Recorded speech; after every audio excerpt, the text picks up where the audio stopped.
नमस्कार, मी Neha Joshi. Health guide F Y I stay healthy, stay inform मध्ये तुमचं पुन्हा एकदा खूप खूप स्वागत. या प्रोग्राममध्ये आपण प्रत्येक एपिसोडमध्ये वेगवेगळ्या रोगांबद्दल सर्व माहिती जाणून घेतो. जसं की त्याचे सिम्प्टम्स, तो कुणाला कशामुळे होतो, त्याचे काही होम रेमेडीज किंवा एक टोटल हेल्थ मॅनेजमेंट त्या रोगासंदर्भात आणि ही माहिती आपल्याला अत्यंत सोप्या शब्दामध्ये देतात पुण्याच्या सुप्रसिद्ध वैद्य डॉक्टर रोहिणी साठे. आपल्या या आधीचे एपिसोड जर का तुम्ही बघितले नसतील, तर जरूर पहा. त्याच्या लिंक्स तुम्हाला डिस्क्रिप्शन बॉक्समध्ये आणि स्क्रीनवरती दिसतील. या आधीच्या काही एपिसोड्समध्ये डॉक्टरांकडून दिनचर्या याबाबत काही उल्लेख झाला होता. आपल्याला सुद्धा जर का आपण काही आजारी पडलो आणि डॉक्टरांच्याकडे गेलो, तर डॉक्टर आपल्याला काही चेंजेस करायला सांगतात आपल्या डेली रुटीनमध्ये. काही खाणं-पिणं बंद करायला सांगतात, काही ॲड करायला सांगतात, की जेणेकरून आपण लवकर त्या रोगातून बरे होऊ. पण हे त्या पर्टिक्युलर रोगाच्या संदर्भात असतं. पण अशी काही दिनचर्या किंवा डेली रुटीन असं काही आहे का, की ज्याच्यामुळे आपल्याला आपण नेहमीच निरोगी राहण्यासाठी मदत होईल? काही सवयी किंवा काही खाणं-पिणं, काही आहार आणि व्यायामाशी निगडीत अशा दिनचर्येच्या काही गोष्टी आहेत का, की ज्या आपण लहान मुलांना शिकवू शकू, जेणेकरून त्यांना आपण एक निरोगी आयुष्याचं बाळकडूच देऊ शकू. असं काही आहे का? हे आपण माहिती करून घेण्यासाठी आज परत डॉक्टरांना भेटूया आणि त्यांच्याकडून दिनचर्या या संदर्भात माहिती मिळवूया. नमस्कार डॉक्टर. नमस्कार. तुमचं पुन्हा एकदा खूप-खूप स्वागत. आपल्या आधीच्या काही एपिसोड्समध्ये आपण दिनचर्या याबद्दल तुम्ही बरेच वेळा उल्लेख केलाय. सो दिनचर्या हे काय आहे हे जाणून घेण्याची उत्सुकता मला आणि आय एम शुअर की प्रेक्षकांना पण झाली असेलच. तर दिनचर्या हे जेव्हा तुम्ही म्हणता त्याच्यामध्ये एक्झॅक्टली काय इन्क्लुडेड आहे? म्हणजे आहार, व्यायाम याबरोबर म्हणजे आचार-विचार, एक विचार करण्याची पद्धत हे सुद्धा इन्क्लुडेड आहे का किंवा काय? हे जरा आम्हाला सांगा? बरोबर, अगदी बरोबर. दिनचर्या म्हणजे नुसतं मी कसं केव्हा उठावं, केव्हा जेवावं असं नाहीये. ती दिनचर्या म्हणजे दिवस उजाडल्यापासून किंवा तुम्ही डोळे उघडल्यापासून परत झोपेपर्यंत काय आचरण तुमचं ठेवलं पाहिजे, की जेणेकरून तुम्ही निरोगी राहाल. आयुर्वेदाला हे अपेक्षित आहे, की तुम्ही तुमचं स्वास्थ्य टिकवा. आजार झाल्यानंतर उपचार आहेत. ते आपल्याला करावेच लागतात. पण ते आजार होऊच नयेत ह्याच्यासाठी आयुर्वेदाचं मुख्य प्रयोजन आहे. त्यामुळे आयुर्वेदाने अतिशय उत्तम प्रकारे आणि खूप डिटेलमध्ये दिनचर्या म्हणजे दिवसभराचं तुमचं काय क्रमाने कुठलं खावं, काय खावं, कसं वागावं हे हं, सगळं दिलेलं आहे. ते दिनचर्या या हेडिंग खाली येतं. हं, त्यामुळे डेली रुटीन म्हणजे आपण आजकाल खूप ऐकतो की लाईफस्टाईल चेंज केली पाहिजे. आता हं. हे आजार वाढतायत, ते आजार वाढतायत.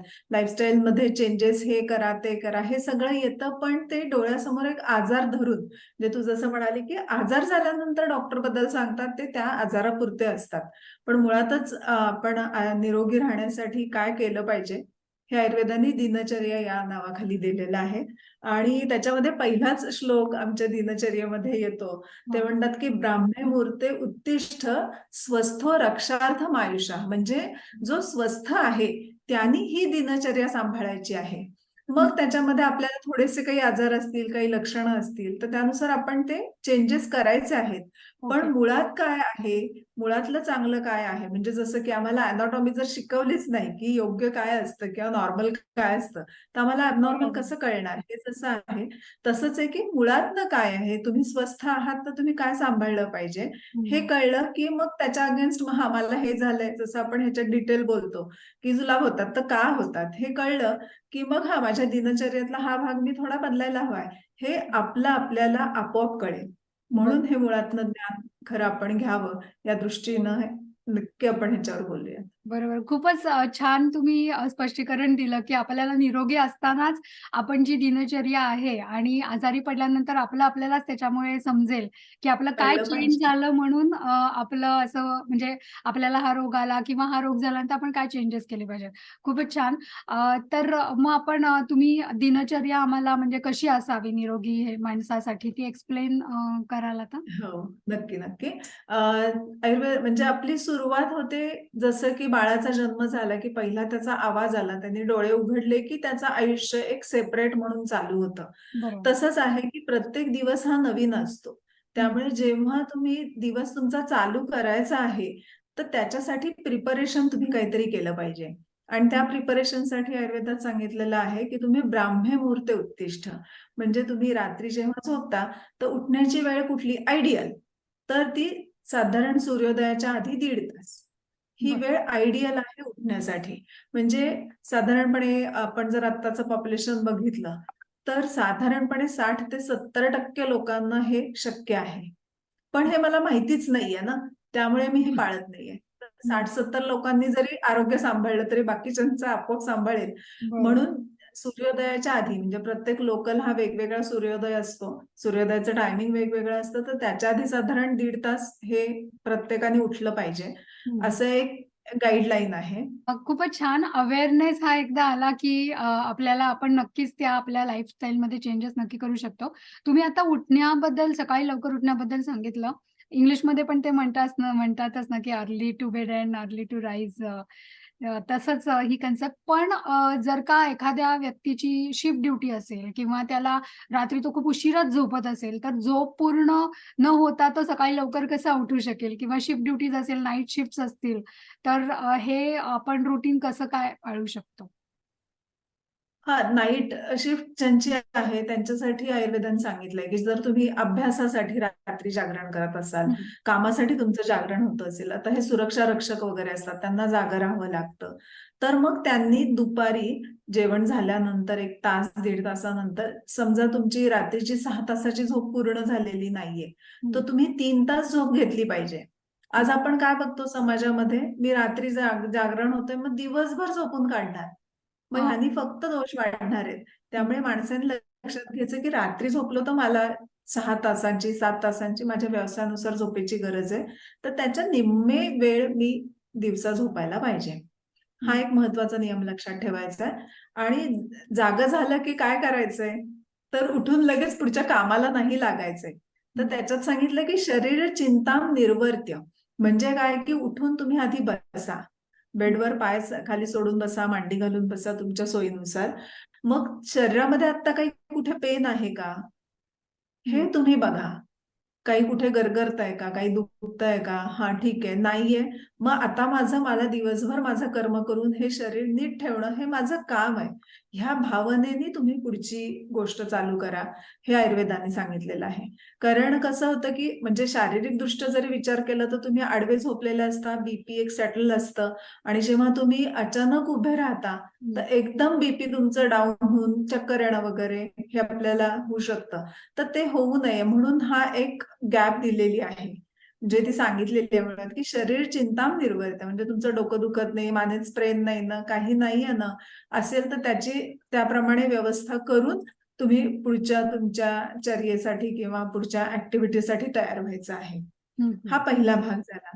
त्याच्यानंतर कृत शौचविधी, म्हणजे शौच म्हणजे काय? स्वच्छता. शरीराची स्वच्छता ही अनेक प्रकारांनी असते. जे आपले जे मुखातले अवयव आहेत, जसं आपण म्हणतो ना तोंड धुणं वगैरे, हं. अशी हे काही कॉल आलेले असतील तर ते अटेंड करणं, चेहरा स्वच्छ धुणं, ह्या सगळ्या बेसिक पहिल्यांदा कृत शौच विधी म्हणून सांगितलेलं आहे. हं. मग त्याच्यानंतर हे पहिलं म्हणजे नुसतं तोंड हातपाय धुणं, आपण जे असं म्हणतो तसं तोंडावर पाणी मारून स्वच्छ करणं, दातावर हात फिरवणं, हे सगळं झालं की ऍक्च्युअली तुमच्या शरीराची स्वच्छता वेगळ्या पद्धतीनं ही सांगितलेली आहे. म्हणजे आपण काय गेलो की लगेच डोळे मिटूनच ब्रश घेतो, खसा दात घासतो आणि हं. पुढचं आपलं काम चालू करतो.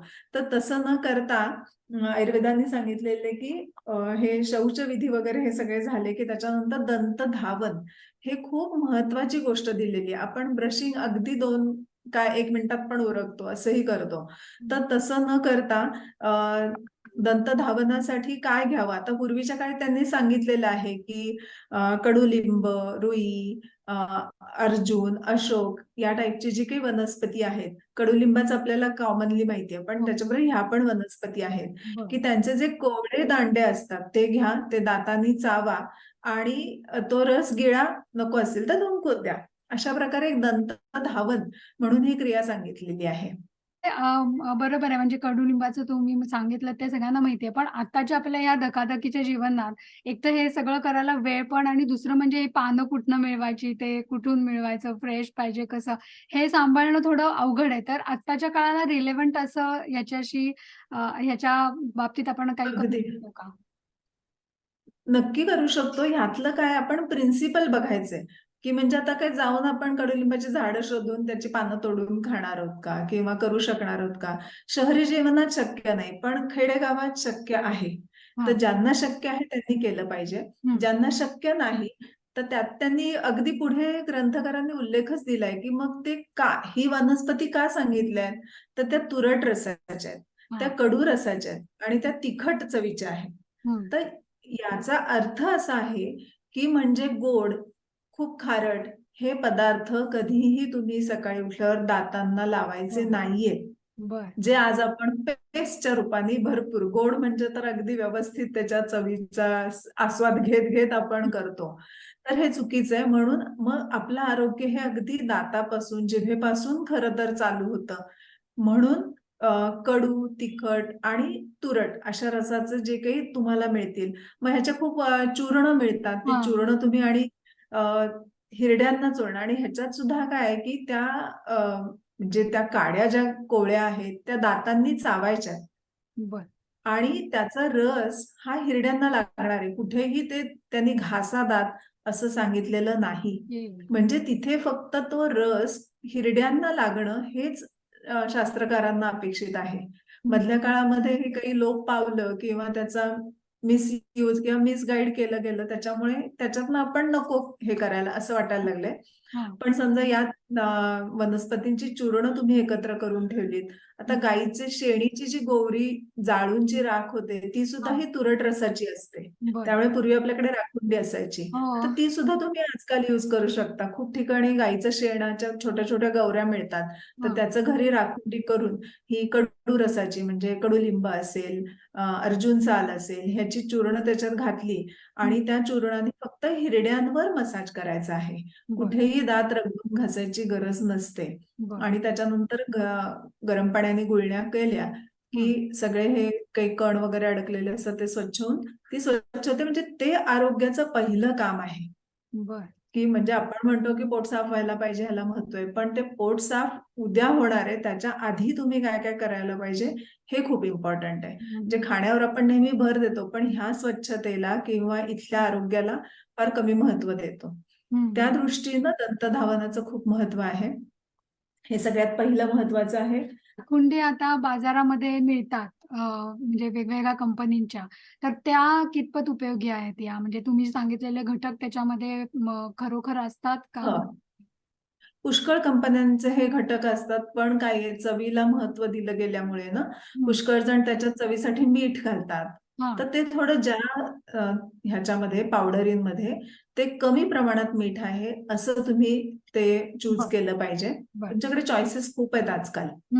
तर या टाईपचं चूर्ण की ज्याच्यामध्ये मीठ फार नाहीये असं तुम्ही चूज केलं तरी सुद्धा योग्य होतं. हा तर त्याच्यानंतर ही पंच ज्ञानेंद्रिय म्हणजे आरोग्य गुणामुळे चांगलं राहतं. तर आपली ज्ञानेंद्रिय आहेत. ज्ञानेंद्रिय म्हणजे काय की जे आपल्याला ज्ञान करून देतात. डोळ्यांनी दिसतं, नाकाने वास येतो, कानाने ऐकू येतं, जिभेने चव कळते आणि त्वचेने आपलं वाताचं नियंत्रण केलं जातं. त्यामुळे ह्या पाचही ज्ञानेंद्रियांची काळजी आता महत्वाची सांगितलेली आहे. म्हणजे जसं हे आता तुरट, कडू आणि तिखट रसाने आपलं जिभेचं आरोग्य, दातांचं आरोग्य टिकणार आहे. त्याच्यानंतर त्यांनी डोळ्यांचं आरोग्याविषयी महत्वाचं सांगितलेलं आहे. की सुरमा जो म्हणतात जो म्हणजे आयुर्वेदिक पद्धतीने बनवलेला असतो तो डोळ्यामध्ये रोज घातला गेला पाहिजे दात घासून झाल्यानंतर. आणि त्याच्यामध्ये नंतर सांगितलेलं आहे की तो सुरमा मिळतो योग्य चांगल्या कंपनीचा वगैरे मिळाला तर तो आपण वापरू शकतो. प्रत्येक वेळेला काजळासारखा काळाच असतो असं नाही, तो नितळ पण असतो सो तुम्ही तो घालू शकता. आणि त्याच्यात एक महत्वाचं सांगितलं म्हणजे दिनचर्येबरोबर त्यांनी एक महत्वाचं म्हणजे आठवड्यात एकदा डोळ्यातनं पाणी येईल असं काहीतरी म्हणजे त्याला आम्ही रसांजन म्हणतो. तर ते डोळ्यात घातलं पाहिजे की जेणेकरून डोळ्यातनं काही पाण्याचे स्राव वाहून जाऊन डोळे स्वच्छ होतील. आता आपल्याला डोळ्यात नुसतं लिंबू म्हणजे मोसंबीच्या सालाचं टाकलं तरी आपल्याला झुंझुंट आणि लगेच वाटतं काय भयंकर त्रास झालाय. तसं नाही. प्रत्येक गोष्टीला थोडासा ताण हा द्यावाच लागतो तरच त्याची ग्रोथ आणि तिथलं सर्क्युलेशन चांगलं राहतं. तर तो एक महत्वाचा भाग आहे की आठवड्यात एकदा डोळ्यातून पाणी निघेल अशा प्रकारची एक दिनचर्येमध्ये तुमचं रुटीन ठेवलं पाहिजे. डोळ्यात पाणी येण्यासाठी असे ड्रॉप्स आपण विकत घेऊन ते ड्रॉप्स घालू शकतो का? म्हणजे काय घरी आपण ड्रॉप्स बनवू हो. शकतो काय? घरी पण ड्रॉप्स बनवू शकतो जर आपल्याला चांगला ह्याचा मध मिळाला, पोळ्याचा आपल्या समोर चांगला मिळालेला आणि शहरी भागातला नाही. हं, कारण त्या माश्या जेव्हा मध गोळा करतात त्याबरोबर लेड वगैरे असे पोल्युटंट्स हे त्याच्यामध्ये खूप आलेले असतात. बरं. त्यामुळे जंगलामध्ये किंवा गावाकडच्या घरांमध्ये वगैरे अशी पोळी लागतात आणि त्यातला जर मध मिळाला हं, तर त्याचंही तुम्ही अंजन करू शकता. ते पण फायदेशीर आहे. बरं. आणि नेत्रांजन म्हणून काही काही मिळतात बाजारात, चांगली असतात ती. ती हां, आठवड्यात एकदा घातली तर डोळ्यातनं भरपूर पाण्याचा स्राव येऊन जातो. हां. पण जनरली आपल्याकडे बघ, डोळ्यातले ड्रॉप्स रात्री टाकायची सवय आहे. हो. नाही, ते सकाळी टाकले गेले पाहिजेत. हो. कारण रात्री डोळे थकलेले असतात, त्यांना त्रास द्यायचा नाहीये. हो, अच्छा. सकाळी विश्रांती झाल्यानंतर त्यांना तो व्यायाम द्यायचा आहे थोडक्यात. हो, ओके. किती ओके. अशा आपल्या ह्याच्यामध्ये समजुती आहेत आणि खरं हो. त्याचं हे खूप डिफरंट आहे. त्यामुळे बेसिक म्हणून म्हटलं ना, हे प्रिन्सिपल कळलं ना, हां, की खूप एक्झॅक्टली. सोपं होणार आहे. येस. ओके. So yes. डोळ्यांची आपली देखभाल झाली. आता त्याच्यानंतर? हो. त्याच्यानंतर नस्य आहे, नाकाची आपल्याला व्यवस्था करायची आहे. हं. पुष्कळ जणांना आपण बघतो ना, की सर्दीच्या ह्याच्या एपिसोडमध्ये म्हटलं होतं बघ, की सकाळी शिंका येत हो, असतील तर हो. थंड लागू देऊ नका. करेक्ट. तर मुळात जर आधी लहानपणापासून तुम्ही नस्य म्हणजे नाकात तेलाचे थेंब, कुठल्या रसाचे थेंब, काही असं काही केलं किंवा पुष्कळांना आता जलनेती पण माहिती आहे. हं. तर ती तुम्ही नियमित जरी केलीत ना, तरी सुद्धा नाकाचं आरोग्य आणि त्याच्याशी रिलेटेड पूर्ण श्वसन मार्गाचं आरोग्य तुमचं चांगलं टिकणार आहे. बरं. त्यामुळे नस्य हा एक जेव्हा डोळ्याचं हे उपाय झाला, की मग नस्य करायचं आहे. नस्य झाल्यानंतर गंडूश आहे. गंडूश म्हणजे काय, की काही औषधी द्रव्यांचा काढा किंवा हं, काही नाही तर नुसतं त्रिफळाचं पाणी किंवा हं, तेही काही नसेल तर नुसतं कोमट पाणी तोंडामध्ये धरायचंय आणि हं, खुळखुळ, खुळखुळ करत हं, थांबायचं आहे. त्याला हं, साधारण एक तुम्हाला 5-7 मिनिटं द्यावी लागतात. म्हणजे त्याच्यात मी नेहमी सांगते, की बाबा घरातलं काही स्वयंपाकघरातलं किंवा घरातली काही कामं तुम्ही छोटी-छोटी करताय, तर त्यावेळेला तोंडात पाणी ठेवा, हं. खुळखुळ करत राहा. हाताने कामं होतील, वेळ वाचेल. बरोबर. असं आहे की ते गंडूश म्हणतात. तर त्याच्यासाठी खूप म्हणजे सगळ्याच बाकीच्या अवयवांची ताकद टिकणं आणि म्हणजे ज्ञानेंद्रियांची ह्याच्यासाठी गंडूशाचा खूप चांगला उपयोग होतो. काहींच्या हेरिडेटरी कानाने ऐकू कमी येणं नंतर काही दिवसांनी वगैरे अशा तक्रारी असतात. तर त्यांच्यासाठी खूप उत्तम. गरम पाणी घ्यायचं थोडंसं एक अर्धा कप. त्याच्यामध्ये अर्धा चमचा खोबरेल तेल घालायचं हं. आणि ते पाणी तोंडात धरून बसायचं. ओके. एक 5-7 मिनिटं. जास्त वेळ जमलं तर आणखीन चांगलं. त्याची मात्रा किती सांगितली आहे, तर डोळ्यातनं पाणी यायला लागतं. जेव्हा तुम्ही हो. तोंडात पाणी खूप धरून ठेवता किंवा हां. सतत हलवत राहता, तर हळू-हळू डोळ्यातनं पाणी यायला लागतं. मग समजायचं की आपलं आता तोंडातलं द्रव्य आपण टाकून देऊ शकतो. म्हणजे ती पूर्ण मात्रा झाली. एवढं रोज नाही जमलं, तर ज्या दिवशी वेळ त्या दिवशी आपण हे करू शकतो. तर त्यानी तुमचं त्वचेचा म्हणजे चेहऱ्याची जी त्वचा आहे तिचा ग्लो टिकणं ह्याच्यासाठी आता ते ब्युटी थेरपीमध्ये हो. सांगितलं जातं.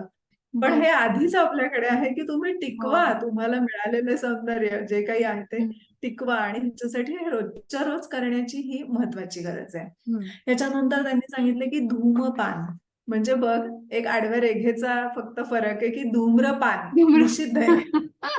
पण धूमपान हे रोज घ्यायला सांगितलेलं आहे. हां, मग धूमपान म्हणजे काय, की धूर पिणे थोडक्यात. हां, मग तुम्ही एखादी लोखंडाची पळी असेल तर ती गरम करा, त्याच्यावर काही द्रव्य टाका. मग आता धुमासाठी काय-काय घ्यावं? हां. तर चंदन घ्यावं, नागरमोथा घ्यावं, जटामांसी घ्यावं, ओवा घ्यावा. हं. बाळंतिणीला आपण बघतो, की हो. ह्याच्या म्हणजे लसण पाकळीच्या ज्या साली असतात त्याचा धूर देतात. हां, हिंग आहे. ह्या कुठल्याही हां, एखाद्या द्रव्याचं, की ज्याचा सुगंध तुम्हाला आवडेल, हां. ते सुगंधी द्रव्य टाका आणि त्याचा धूर थोडासा नाकाने, तोंडाने ओढून घ्या. हं. बरं. अशा पद्धतीनं धूमपान सांगितलेलं आहे. त्याच्यानंतर तांबूल म्हणून खूप एक विशेष विधी सांगितलाय. बरं. तांबूल म्हणजे विड्याचं पान. तर विड्याचं पान तुम्ही तेव्हा खाल्लं पाहिजे. कारण विड्याचं पान अगेन बघ तिखट रसाचं आहे, हो, तुरट रसाचं आहे थोडंसं हो. आणि किंचितची कडू चव आहे. बरोबर. आणि त्या तांदूळमध्ये बाकीचे हे सगळे घटक घातले, की जे सुगंधीपणा आणतात. हं. तर ते सुगंधीपणा जिभेला तो जो म्हणजे तांबूल चावलं जातं. त्यांनी दिवसभर घेणाऱ्या अन्नाचे पाचक्र स्रवण्याची किंवा ते फ्री होण्याची एक क्रिया तर होतेच. त्याच्याबरोबर तो सुगंध जो येतो तो मनाला आल्हाददायक होतो. हम्म. आणि सकाळच्या वेळेत जर मन आल्हाददायी झालं तर दिवस तुमचा छानच जाणार आहे. त्यामुळे युजली तांबूलाचं एक आपण महत्व ओके, सांगितलेलं युजली आहे. आपण पान हे जेवणानंतर मोस्टली रात्री हो, जेवणानंतर खातो. हो, पण हो. हे तांबूल खाण्याचे सकाळी अनेक अनेक वेळा दिलेले आहेत, पण बरं. सकाळी ते खाल्लंच पाहिजे. पण म्हणजे सकाळी असं त्याच्यामध्ये ब्रेकफास्टच्या आधीच तुमचं म्हणणं आहे की आधीच. कारण हो, आधीच ते हा खाल्लं पाहिजे. बरं. त्याच्यानंतरही तुम्ही खा, हा पण तेव्हा ते खाल्लंच पाहिजे. असं एक त्यातलं आहे. हम्म. त्याच्यानंतर आलेलं आहे म्हणजे अभ्यंग. सगळ्यांना खूप आता त्याचं महत्व कळायला लागलेलं आहे. खूप जण म्हणजे करतानाही लक्षात येत आहे. पण अभ्यंग म्हणजे अभिअंग म्हणजे पूर्ण अंगाला तेल लावणं हम्म. किंवा हे म्हणजे अभ्यंग. तर तेलाचा वापर हा म्हणजे जसं आपण आता डोळ्यांचा, नाकाचा हा जसा विचार केला त्याप्रमाणे जिभेचा, तोंडाचं हे आरोग्य बघितलं तसं त्वचेचं आरोग्य हा पुढचा भाग येतो. आणि त्याच्यामध्ये तिळाचं तेल तुमच्या हम्म. सीझननुसार म्हणजे आता साऊथ मध्ये असाल तर तुम्हाला खोबरेल तेल मुबलक आणि प्युअर मिळणार आहे. हम्म. तुम्ही खोबरेल तेल वापरा. आपल्या हा जो मधला पट्टा आहे भारताचा म्हणजे आपलं महाराष्ट्र, विदर्भ हे सगळे येतात तिथे तिळाचं तेल वापरा. कारण एक सामान्य स्वरूपाचं हवामान आहे. आणि उत्तरेकडे जसं जाऊ तिथे मोहरीचं हो तेल जास्त आहे कारण तिथे थंडीची हवा ही जास्त असते. बरोबर. म्हणजे ह्याच्यावरून काय की म्हणजे आता उन्हाळा असेल तर पंजाबी लोकांनी मोहरीच खाल्ली पाहिजे का? तर नाही खरं म्हणजे. हम्म. त्यांनी तेव्हा थोडंसं तिळाचं तेल, गोड तेल हे वापरायला पाहिजे. हम्म. मध्य भारतामध्ये जर आपण विचार केला तर त्यांनी सुद्धा कधीतरी खोबरेल तेलाचा उन्हाळ्याच्या दिवसात वापर केला पाहिजे. आणि साऊथमध्ये तिळाचं तेल तेही बरोबरीनं वापरतात. पण ते वापरतात मुख्यतः पावसाळ्यामध्ये. हम्म. तसा हा थोडासा बदल करून म्हणजे मग त्याच्यातून तुम्हाला त्वचा आणखीन चांगली करायची असेल तर केसराचं तेल वापरा वगैरे हे सगळं पुढचं आलं. पण ऍटलिस्ट तेलाचा हात फिरवणं हम्म. स्वतःवर प्रेम करण्याची ही पहिली खरं तर सुरुवात आहे की बरोबर. स्वतःवर प्रेम करा म्हणजे जगावर प्रेम करू जगापर्यंत शकता करू ना. शकते. अगदी बरोबर. त्यातली ही छोटीशी स्टेप आहे की अभ्यंगम आचरित नित्यम रोज तेल लावलं गेलं पाहिजे.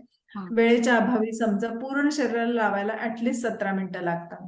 तेवढी बर. नसतील तर ऍटलिस्ट फक्त तळपायांना लावा, थोडंसं डोक्यावर घाला. अभ्यंगम आचरित नित्यम आणि ते नाही जमलं तर पायांना, डोक्याला आणि कानांना थोडं कानांमध्ये तेलाचं बोट असं लावणं एवढं केलं तरी सुद्धा पुरतं. बर. म्हणजे हे सांगितलेलं आहे. त्याच्यानंतर मग त्याच्यात त्यांनी सांगितलं की कोणी तेल लावू नये. म्हणजे जर बर. हा. जेव्हा आपण सकाळी उठल्यावर बघतोय की मला काही झालं नाहीये ना, तर मला जरा सर्दी वाटत असेल, हम्म. मला काल पोट बिघडलेलं असेल, तर या लोकांनी तेल लावायचं नाहीये. बर. त्यांनी जो काही त्यांच्या योग्य आहार विहार आहे तो घ्यायचा आहे. तर बर. ते एक म्हणजे कॉन्ट्राडिक्शन पण तेव्हा सांगितलेले की कोणी करायचं नाही हो आणि कोणी करायचं हेही सांगितलं आहे. बरोबर. त्याच्यानंतर महत्वाचा विषय येतो म्हणजे व्यायाम. हो आपण नेहमी असं म्हणजे खूप जणांचं मी ऐकते की ते चालून येतात, पळून येतात, व्यायाम करतात आणि मग जरा तेल लावतात. तर थोडं उलटं करा, तेल लावा आणि ह्या बर. गोष्टी करा. बर. म्हणजे खरा काय आहे त्यातला तर आधी तेल लावा आणि मग तुम्ही व्यायाम करा. अच्छा. कारण सोपं लॉजिकल आहे की तेल लावता तेव्हा तुम्ही सर्क्युलेशन वाढवता. सर्क्युलेशन वाढल्यामुळे जे व्यायाम करणार आहात ते मॅक्सिमम स्ट्रेंथनी तुम्ही करू शकणार बर. आहात आणि त्याचा पूर्ण स्नायूंना योग्य प्रकारे उपयोग होणार आहे. स्नायूंमध्ये लचक भरणं, स्प्रेन येणं हे काहीही होणार नाही. बर. इतकी ही लॉजिकल थिंग आहे, हो पण ती हो तेव्हा विचार करून सांगितलेली आहे. बरोबर आहे. त्यामुळे ते आहे की अभ्यंग झालं की व्यायाम करा. मग व्यायाम किती करा? हम्म. तर स्वस्थ आहोत, नॉर्मल आपलं वजन, उंची वगैरे सगळं आहे. तर तुमची जेवढी एनर्जी आहे, त्याच्या निम्म्या प्रमाणात तुम्ही व्यायाम केला पाहिजे. मग त्याच्यात असं सांगितलंय की निम्म्या प्रमाणात म्हणजे काय? त्याला हा काहीतरी क्लिनिकल क्रायटेरिया पाहिजे ना, हा म्हणजे मी करता मला कळेल. तर हम्म. तुम्हाला जेव्हा व्यायाम करता जेव्हा तोंडाने श्वास घेण्याची गरज पडते, ओके. हम्म. ती तुमची निम्मी कपॅसिटी झाली. बर. तर तेवढाच तुम्ही व्यायाम केला पाहिजे. मग तो किती वेळ करायचा हे तुमच्या हातात आहे. हा किंवा तुमच्या प्रकृतीनुसार आहे, तुमच्या गरजेनुसार आहे, तुम्हाला वेळ अवेलेबल आहे त्यानुसार आहे. पण हम्म. स्वस्थ माणसाने एवढा श्वास तोंडाने घ्यावा लागतोय या म्हणजे ती ऑप्टिमम लेवल झाली. ती बरोबर. पुढे आता आता जो रिसर्च केला त्याच्यानुसार सांगतात की ती लेवल तुमची 20 मिनिटं तुम्हाला मेंटेन करता यायला पाहिजे म्हणजे आणि मग जोराने टेपर श्वास डाऊन केली घ्यायला पाहिजे. लागल्यापासनं 20 मिनिटं आपल्याला हा म्हणजे ज्या नाही. कंडिशनला किंवा ज्या स्ट्रेंथला तुम्हाला तोंडाने श्वास घ्यावा लागतो हं, त्या ती स्टेज तुम्ही 20 हं. मिनिटं मेंटेन करायची आहे आणि मग ती टेपर डाऊन करून तुम्ही कुलिंग डाऊन स्वतःचं ओके. करणं किंवा व्यायाम थांबवणं हे आहे. मग बरोबर. आता ह्याच्यामध्ये थोडी आपण योगासनांचं किंवा योगसूत्रामध्ये किंवा योगामध्ये जी काही ग्रंथ लिहिले त्यांचं जर आपण थोडी ह्याच्यात मदत घेतली हं, तर मग हे व्यायाम करता करता तुम्ही प्राणायाम थोडा करणं आणि मग शवासन करणं हे हं. झालं पाहिजे. हो. त्याच्यानंतर मर्दन म्हणजे अंग दाबून घेणं. व्यायाम हं, झाल्यानंतर थोडेसे हात पाय दाबून घेणं जसं आपण स्ट्रेचिंग म्हणतो हं, या टाईपचं करून मर्दन करणं हे आहे हं. आणि याच्यानंतर स्नान. बरं. स्नानामध्ये गरम पाण्याने अंघोळ, गार पाण्याने अंघोळ तुमच्या प्रकृतीनुसार करा. त्यातलं महत्वाचं तत्व लक्षात ठेवायचंय म्हणजे गळ्याच्या खाली जेव्हा आपण पाणी वापरतो ते गरम पाणी आपल्याला फायदेशीर होतं. हं, पण डोक्यावरून अंघोळ करताना जर आपण खूप गरम पाणी वापरलं तर हं. आपले केसांची निगा राखली जात नाही. केस खराब व्हायला लागतात आणि बरं. आपला ताकद पण कमी व्हायला लागते. त्यामुळे जर आपण डोक्यावरून अंघोळ करणार तेव्हा एक छोटं म्हणजे कोमट पाणी घ्यायचंय हं. आणि फक्त डोक्यावर अंघोळ न करता नुसती अंघोळ करणार असू तर मग गरम पाणी तुम्ही घेऊ शकता. हा स्नानाचा एक मोठा महत्वाचा नियम दिलेला आहे. ते स्नान झालं की तुम्हाला जशी भूक लागली असेल, पहिलं जेवण पचलं असेल आणि चांगली भूक लागलेली आहे तर तुम्ही आहार म्हणजे आत्ताच्या भाषेत आपण नाश्ता घ्यायचं हे हं, करायचं आहे आणि मग तुमचा जो काही कर्म आहे म्हणजे जसं विद्यार्थ्यांचं शिक्षण हे कर्म आहे त्यांनी शिक्षण चालू करायचं आहे. हं, नोकरी करणाऱ्यांनी नोकरीला जाऊन त्यांचं काम चालू करायचं आहे. हं, गृहिणींनी घरातली कामं चालू करायची आहेत. असं ज्याचं ज्याचं जे कर्म ठरलेलं आहे हं. त्याप्रमाणे त्यांनी त्याची दिनचर्या पुढे चालू ठेवायची आहे. ओके. खूपच सुंदर. म्हणजे यातल्या बऱ्याचशा गोष्टी आपल्याला माहिती होत्या आणि माहिती नव्हत्या सुद्धा. आणि काही गोष्टी चुकीच्या पद्धतीने माहिती होत्या. त्या आता नीट समजल्या. फारच छान. आपण आता हे सगळं सकाळच्या ह्याच्याबद्दल झालं. आहाराबद्दल आपण पुढच्या एपिसोडमध्ये मला वाटतं बोलूया. कारण वेळेअभावी आता आपल्याला थांबायला पाहिजे. पुढच्या आपल्या एपिसोडमध्ये आपण दिनचर्येमध्ये आपल्या म्हणजे आयडियल आहार कसा असावा याच्याबद्दल बोलूया. चालेल? नक्की. येस. आहाराचं कारण खूप म्हणजे त्यातली पण अगेन मी म्हणते की प्रिन्सिपल आपण समजून घेऊयात की काय क्रम ठेवावा आहाराचा कसा घ्यावा म्हणजे मग आपल्याला ते योग्य प्रकारे आपल्याला मॅनेज करता येईल. वाह! Very nice. नक्की. खूपच सुंदर. म्हणजे मला नक्की खात्री आहे, की प्रेक्षकांना या गोष्टींचा प्रचंड फायदा होणार आहे आणि इतकी बहुमूल्य माहिती तुम्ही आम्हाला इतक्या सोप्या भाषेमध्ये सांगितली आज पण. म्हणून तुमचे खरोखर पुन्हा एकदा खूप खूप आभार.